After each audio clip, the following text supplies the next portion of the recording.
because that is what people live in Africa, the message of cross as the greatest sign of God's love. And we see that evident in our places of work, in the experiences of our people, because we know, sometimes people like to say, get rid of the sufferings, but we know there are certain sufferings that we cannot get rid of, and that we have to live with. Now, how do we live with that kind of suffering in a way that is life-giving? And I think that is why Passionist life is going to grow if we focus on it. And that's why, even as a configuration, we have decided to remain as Africans, to actually inculcate into the lives of the people what this charism means for us. And we see, for example, that the sufferings that we are going through, that Africa is going through, is more or less the same as what was happening at the time of St. Paul of the Cross that gave rise to the congregation. And I think we have great hopes that the whole congregation will support Passionists in Africa to establish the structures they need so that they can actually contribute their own experiences to also enrich the rest of the Passionists. When we talked about the reasons why we need to restructure, it was basically for vitality.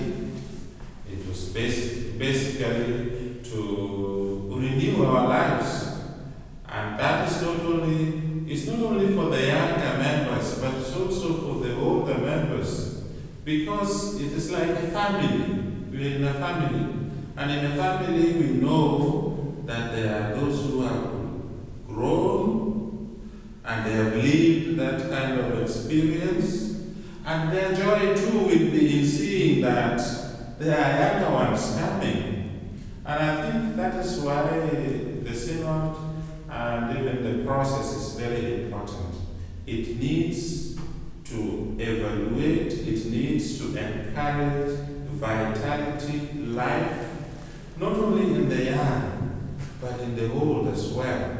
Because when you have given your life to a cause and you are dying, you will be happy to see that what you have given your life to is not ending with you, but that there are some young ones coming to take up, continuing in the vision that you have, what you have given your life to. In Africa, for example, we have this idea of the living dead. Mm-hmm. And the idea of the living dead is that if you die and you have nobody to remember you, you are dead. But if you die, but you have still somebody to remember you, somebody to talk about your vision, to live for what you live, you are still alive. And that, I think, is very important for us, and even for the congregation. And definitely, in Africa, they are very available. As I said to you, as I said in the meeting, we are open to sharing. We want to give what we can give. That means our own experiences, but also our own expertise or personnel. Now, of course, since we are a growing entity, we also realize that there are also a lot of needs on the ground. I said to support and to encourage growth on the ground, we need to divide, because it is in the small entities that growth takes place.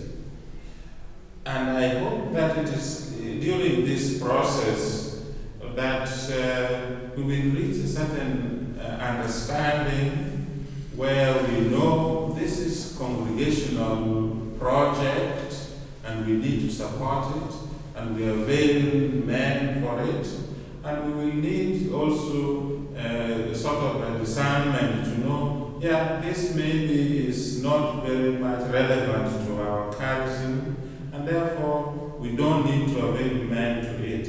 And that is also the dialogue that needs to take place. But in the whole, the African configuration is very open to share the men, whenever it's needed, to carry out the congregational project and mission. But that is Africa is, there's a lot of problems, not only financial problems, but any other wars even. But I find that in Africa there is a lot of freedom in that sense, that people are free and even eager to go to experience other ways of life in other places, or to have different experiences. There is a great openness towards different experiences, different opportunities.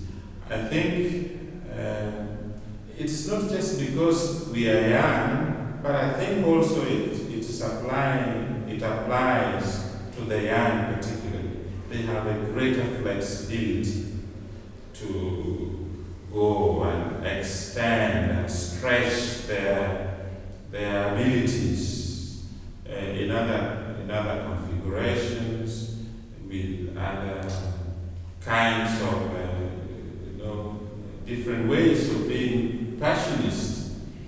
And I think it is important, since also we as Africans have in the past and still have different men coming from different backgrounds. We have people coming from Italy, we have people coming from Ireland, we have people coming from America. And I think that has enriched us.